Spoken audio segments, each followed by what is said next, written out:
এখন আমরা প্রকৃতির মাঝে এসেছি, তো কীরকম লাগছে আপনার? খুব সুন্দর, মানে এই এত সুন্দর, এত গাছপালা, তার সাথে মন্দিরটাও এখন এত সুন্দরভাবে সাজানো হচ্ছে। আর্কিওলজিক্যাল ডিপার্টমেন্ট নেওয়ার পর থেকে মন্দিরগুলো সুন্দরভাবে গাছপালা লাগিয়ে বেশ সবুজায়ন হচ্ছে এবং খুব ভালো এবং খুব সুন্দর, খুব ভালো লাগছে। পরিবেশটাও খুব ভালো, পোড়ামাটির হাটটাও তো খুবই সুন্দর, খুব ভালো লাগছে। স্টেজ বানানো আছে এখানে, তো খুব ভালো ভালো অনুষ্ঠানও হয়, ভালো ভালো অনুষ্ঠান হয় এখানে, ভালো লাগছে, খুব ভালো লাগছে। আচ্ছা, এরপর আমি আরও কয়েকটি প্রশ্ন আপনাকে করব। আপনার জীবনের সেরা সময় কোনটি এবং কেন? জীবনের সেরা সময় বলতে গেলে আমি স্টুডেন্ট লাইফকেই বাঁচবো। আচ্ছা। স্টুডেন্ট লাইফটা এমনই একটা লাইফ যেখানে কোনো টেনশন নেই, অন্য কোনো চিন্তা ভাবনা নেই, একমাত্র পড়াশোনা করো। তার সাথে আরেকটা আমার যেটা প্যাশন ছিল এই ছোটোর থেকে খেলা, সেটাও মানে চুটিয়ে খেলেছি বলতে পারো। তো সেই জন্যে তখন কী হতো, বাবা মায়ের বকুনিটা ছিল, পড়াশোনা একটু ফাঁকি দিলেই বকুনিটা থাকতোই। তা সত্ত্বেও কিন্তু এই যে স্কুলে গিয়ে বন্ধুবান্ধবদের সাথে কথা বলবো, আড্ডা মারবো, মানে তখনকার লেভেলে যেরকম আড্ডাটা হওয়া উচিত আর কি, সেই আড্ডা হবে, তার সাথে খেলা হবে। স্কুলে পড়াশোনা তো হবেই, তার সাথে সাথে স্কুলের সময় সুযোগ পেলেই খেলতে যাওয়া, মাঠে চলে যাওয়া, এইগুলো যে ছিল যে। এবং তারপরেও বিকেলবেলায় এসে আবার সন্ধ্যেবেলায় আবার টিউশন থাকলে টিউশন বা নিজস্ব যে হোম টাস্ক ছিল। তো তখন পড়াশোনাটা একটু অন্যরকমও ছিল, মানে এতটা যে এখনকার মতো এত চাপ ছিল না। এখন তো ছোটোর থেকেই মনে হচ্ছে যে বাচ্চাদেরকে একদম দিগ্গজ বানিয়ে দেবে। তখন কিন্তু সেই জিনিসটা ছিল না, হোম টাস্ক দিতেন, স্যারেরা হোম টাস্ক দিতেন, সেই আমরা করতামও, এবং সেগুলো যদি কোনো কারণে না করতে হতো তাহলে তার শাস্তিও পেতে হতো। মানে ছড়ি নিয়ে থাকতেন স্যারেরা, তারা রীতিমতো মারধরও করতেন। তো সেগুলো ছিলই, সেগুলো থাকলেও তাতেও একটা আনন্দ ছিল, একটা মজা ছিল, অন্য কোনো টেনশন কিন্তু তখন ছিল না। খাওয়া দাওয়া, খেলাধুলা আর পড়াশোনা ছাড়া এখনকার চাপ তো ছিল না কিছু, তখন তো কোনো, যার ফলে আমার মনে হয় স্টুডেন্ট লাইফটাই সবচেয়ে ভালো সময়। আচ্ছা, ধরুন ভগবান এখন আপনাকে দেখা দিল, আপনার কাজে খুশি হয়ে দেখা দিলেন, তো 3টে বর দিতে চাইছেন আপনাকে, আপনি কি চাইবেন ওনার কাছে? খুব মুশকিল, 3টে বর দিতে চাইলে এত চাওয়ার আছে আমাদের, মানে এক্সপেকটেশনটা এতটাই হাই যে তার মধ্যে থেকে বেছে তাও আমি বলবো যে এই যে সারা এতদিনের যে জীবন কাটালাম, তার মধ্যে যে ভুলগুলো করেছি, সেই ভুলগুলো শুধরানোর সুযোগ যদি পাই, আর তার সাথে জেনে হোক বা না জেনে হোক যদি কাউকে আঘাত দিয়েছি, তাহলে তাদের কাছ থেকে ক্ষমা প্রার্থনা করতে চাই। এটা 1 নম্বর। 2 নম্বর বলতে পারো যে আমাদের যে কি বলা যাবে, 2 নম্বরে যেটা আমার এখনও অবধি যে সাংসারিক বা পারিবারিক কর্তব্য যেগুলো পালন করেছি, সেগুলো তো যা হওয়ার হয়েছে। এরপরেও আরও কিছু কর্তব্য তো আছে। আমি চাইবো সেই সাংসারিক কর্তব্যগুলো যাতে আমি সুস্থ অবস্থায় এবং সক্রিয়ভাবে করতে পারি। তার সাথে মানে আমি চাইবো মৃত্যুটা যেন একদম না পীড়াতে হয়, কষ্ট পেতে যেন না হয়। আর আরেকটা যেটা 3 নম্বর, সেটা বলা যেতে পারে আমি চাইবো হসলার এমনই একটা উন্নতি হোক, এমন একটা উচ্চতায় পৌঁছে যাক যেখানে সমস্ত বয়স্ক মানুষ এক কথায় হসলার কথা বলবেন, হসলার নাম উচ্চারণ করবেন, এবং তারা বলবেন এটাই যে হসলা ছিল বলেই আমরা কিন্তু এত আনন্দে জীবন কাটাচ্ছি, এবং কোনো রকম একাকিত্ব আমাদেরকে গ্রাস করতে পারছে না। বাহ। এই জিনিসটা আমি চাইবো যদি তার সাথে আমি বলতে পারি সেই সময় হয়তো আমি থাকবোই না জানি না, কিন্তু তবুও হসলার একজন সদস্য হিসাবে যদি থাকি তাহলে বেশ গর্ব আপনি অনুভব সবসময় হবে। থাকবেন। Thank you. আমরা এখন পোড়ামাটির হাটে হাঁটছি। আপনারা দেখছেন হসলার ইন্টারভিউতে আছেন দেবাশিস ঘোষ। স্যার, কীরকম লাগছে পোড়ামাটির হাট? কত সুন্দর লাগছে না এখন সূর্যাস্তের সময়? খুব সুন্দর, সূর্যটা সামনে ডুবতে বসেছে, রাস্তাটার মধ্যে দিয়ে যেন মনে হচ্ছে ডুবছে, আমরা সেই রাস্তা দিয়ে হাঁটছি।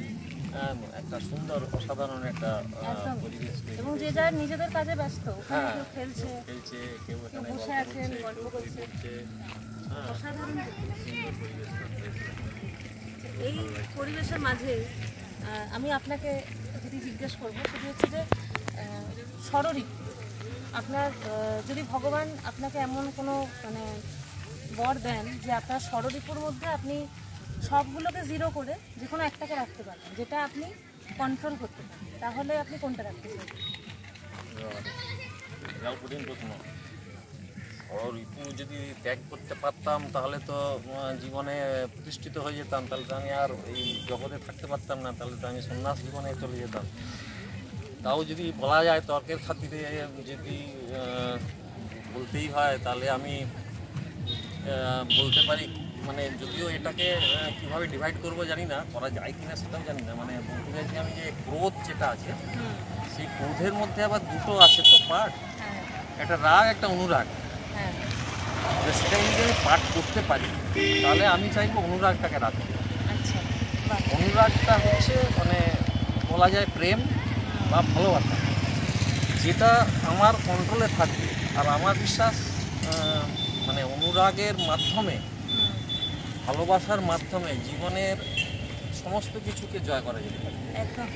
তো সেটা যদি আমার কন্ট্রোলে থাকলে আমি অনুরাগটা আমি কন্ট্রোলে রাখতে পারবো, এটা আমার বিশ্বাস আছে। কিন্তু সেটা করতে দেবে কিনা কেউ আমাকে, মানে যেটা করতে যায় যে ভগবান যদি বলেন যে না তোমার অনুরাগ আলাদা করে দেওয়া যাবে না, তাহলে তো কিছু করার থাকবে না। তখন এবারে সমস্যা হবে কোনটা রাখবো কোনটা, কারণ আমি চাইবো, মেন্টালি চাইবো আমি সবগুলোই যদি ছেড়ে দিতে পারি, সেটা মানে মানব জীবনের পক্ষে অসম্ভব বলেই মনে হয়। তো ওইটাই চাইবো, আমি অনুরাগটা যদি রাখা যায় তাহলে আমি সেটাকে কন্ট্রোলে রাখতে পারবো এবং ভালোবাসা দিয়ে সমস্ত চেষ্টা করবো আর কি।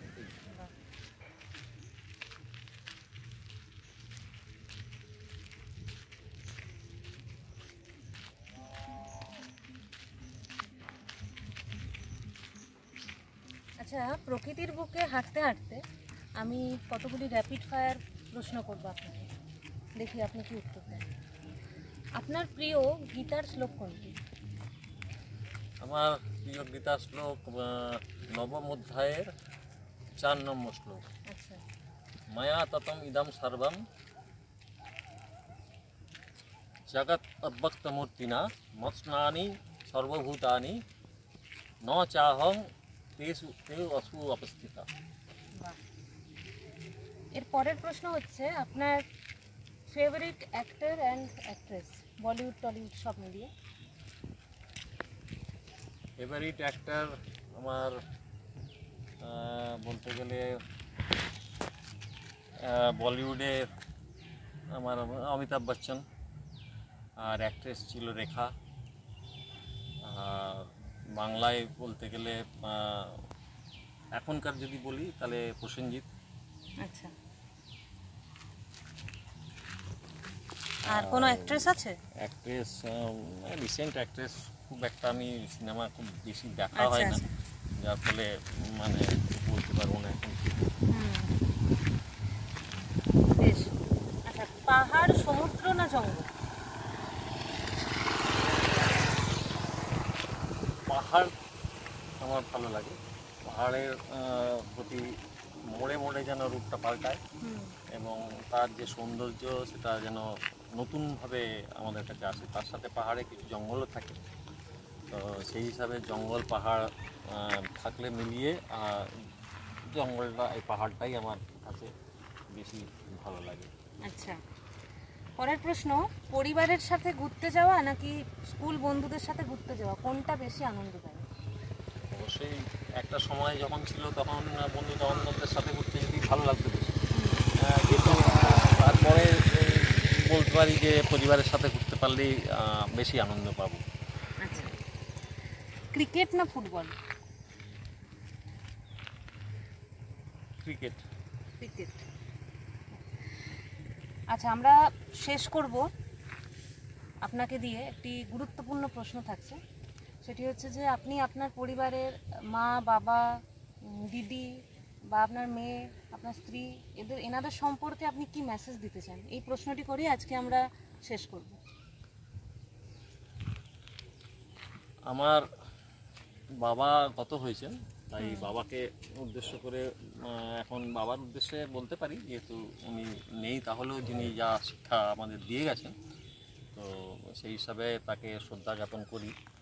আর মা এখনও আছেন, তো মা তো চিরকালই মায়ের মতোই তার নিজস্ব ভঙ্গিতে সন্তানের প্রতি যেমন স্নেহ, মায়া, মমতা যেগুলো এখনও দেখেই যাচ্ছেন। এখনও আমি কোথাও একটু দেরি করে ফিরলেই প্রশ্ন, এত দেরি কেন হলো, বৃষ্টিতে কালকে বেরিয়েছিলাম ফিরে ভিজে গেলি, মানে যেমন এক মায়ের হওয়া উচিত সেগুলো চিরকালই করে এসেছেন। আমি মাকে বলবো তুমি আমাদের মাথায় ছাতা হিসাবে এখনও আছো এবং যতদিন থাকতে পারবে থাকো। আর আমাদেরকে যে সমস্ত মানুষ হবার জন্য যা যা উপদেশ, যা যা আমাদেরকে বলেছো, যা যা দিয়েছো উপদেশ, বা যে মঙ্গল কামনা করে যা যা করেছো, সেগুলো সবই তুমি করে চলো। যতদিন পারবে আমরা চেষ্টা করবো আমি মাথায় নিয়ে চলা, জীবনের পথে চলার। এবং সেই একই কথা আমি আমার দিদিদের কাছেও বলতে পারি। দিদিদের ক্ষেত্রে তারাও আমাকে পুরো, দিদি বা বোন, ওরাও আমাকে পুরো সারা জীবনেই যা যা এতে আমি সাপোর্ট করেছে, সেই হিসাবে তাদের কাছেও আমি কৃতজ্ঞ, তাদেরকেও আমি শ্রদ্ধা জ্ঞাপন করি। এবং বলতে পারি যে তোমরাও এইভাবেই আমার পাশে থাকো এবং পজিটিভ চিন্তাভাবনা রাখো, যাতে আমি বাকি আমার জীবনের যা কিছু জীবনযাপন করার জন্যে এবং কাজকর্ম করার জন্যে যা কিছু আছে বাকি, সেগুলো যদি করতে পারি, সেগুলো তাতে যেন তোমরা আমার পাশে থাকো এবং এই পজিটিভিটিটা যেন তোমাদের মধ্যে থাকে।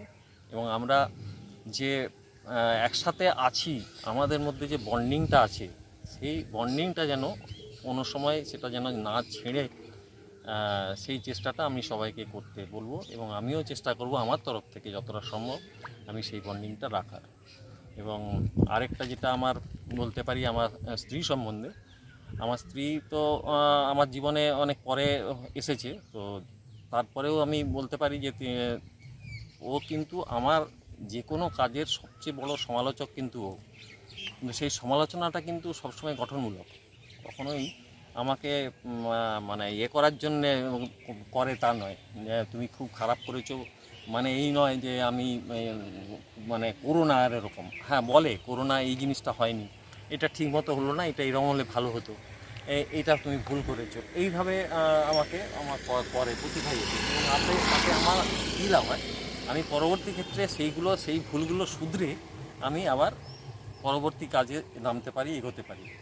এবং তখন আমার মধ্যে একটা তৈরি হয়ে যায়, একটা ধারণা তৈরি হয়ে যায় যে কোনটা ভুল আর কোনটা ঠিক। তো সেই হিসাবে তার, এবং সে বন্ধুর মতো আমার সাথে মেশে, বন্ধুর সব মতো আমার সাথে ঝগড়াঝাটি মাঝে মধ্যে হয়, সেটা সবার সাথেই হয়ে থাকে, কিন্তু সেগুলো মানিয়ে নিয়ে আমরা সুন্দরভাবে কাটাচ্ছি। তো তাকেই বলবো তুমি এভাবে আমার পাশে থাকো সারা জীবন এবং এই পজিটিভিটি নিয়েই তুমি আমার সাথে চলো। এবং আমার যা যা ভুল ত্রুটি যা যা থাকতে পারে মনে হয়েছে তোমার, সেগুলো সবসময় তুমি আমার কাছে ওয়েলকাম। আর আমার মেয়েদের জন্য আমি বলবো, তোমরাও, আমি ঠিক উল্টোটা এখন মায়ের সম্বন্ধে যেটা বললাম, সেটা আমি আমার মেয়েদের সম্বন্ধে বলবো যে তোমরা পজিটিভ এনার্জি নিয়ে চলো, জীবনে যা কিছু সত্যি বলে মনে হয় সেটাই করো, কখনো মিথ্যের কাছে মাথা নত করো না। এবং যা মনে হয় তোমাদের ঠিক, ভালো মন্দ বিচার করার ক্ষমতা তোমাদের হয়েছে, আমরা চেষ্টা করেছি তোমাদের ভালো মন্দ বিচার করার ক্ষমতা তোমাদের মধ্যে দেওয়ার, তো আশা করি সেটা করতে পেরেছো। এখন এরপরে যা জীবন সেটা তোমরা ওই চিন্তাভাবনার মধ্যে দিয়ে এগো। এবং চাইবো তুমি সবার সাথে যে ভালো ব্যবহার, যেটা এবং সৎ থাকাটা সবচেয়ে বেশি প্রয়োজন। তো সেইভাবে থাকো এবং তাতে দেখবে তোমাদের জীবনে সাফল্য অবশ্যই আসবে। হয়তো এই মুহূর্তে কিছুটা হতাশা হতে পারে, যে কোনো মানুষের মনের মধ্যেই আসে সেটা, কিন্তু এটাতে হতাশ হলে চলবে না। পজিটিভ এনার্জিটা যাতে থাকে সেইভাবে এগিয়ে চলো, তাহলে দেখবেন জীবনে সাফল্য অবশ্যই আসবে। একদম খুব ভালো লাগলো স্যার আপনার সাথে কথা বলে। আপনারা দেখছিলেন Hausla senior stories podcast interview, সাথে ছিলেন হসলার অন্যতম সদস্য দেবাশিস ঘোষ। এর পরবর্তী ইন্টারভিউগুলো দেখতে চোখ রাখুন হসলার ইউটিউব এবং ফেসবুক চ্যানেলে। Thank you.